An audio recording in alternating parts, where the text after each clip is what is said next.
Well, just recently, Captain Justin Moore posted this video from Moore Fishing Charters. And this is near Longboat Key Pass, and it's one of his customers catching this huge 200-pound tarpon. It's a pretty looking fish, and they're also called the Silver King. Look at that little jump right there. Eventually, he did break free, and you can tell why they call it the Silver King right there. Looks rather silver. And it's with a heavy heart tonight that I tell you about a longtime Suncoast resident, Big John Moffett, who lost his battle with cancer. He was a decorated medic in the Vietnam War, and services were held at the Sarasota National Cemetery today, and he was a legend when it came to fishing. Look at all these fishing rods and reels in his room there, and he was such a legend, he even had his own special fishing place in Sarasota Bay known as the Honey Hole, and they named it Big John. And just look at all those rods and reels. Besides that, saltwater, he also enjoyed catching bass. He will be sorely missed. A great family right there.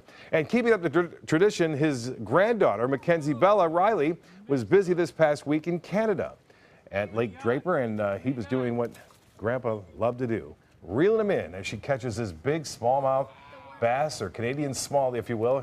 Her dad, Jay, took her fishing, and a great job by Mac right there.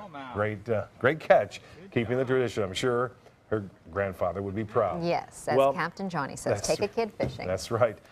And here's a look at some fishing. Captain Johnny, speaking of that, he was out today. He got the girls from the dry dock there. Nice. Took a few out there, and they caught some nice trout and a shark on top of that. So some good catching there. And this from the Beach Fishing Adventures, also catching trout, not necessarily in the grass flat. He caught this right along near the shore on Longboat Key. That's Steven. You know him. We'll be trying for some snook in September when snook season starts up September 1st, when you can keep them. I've never caught, if you can believe it, a snook in season ever that was big enough within the slot. It's very difficult. Yeah, so we'll see what happens. You got to hit that sweet spot. I know, isn't it amazing? That's hard to do. All right, thank you, Bob.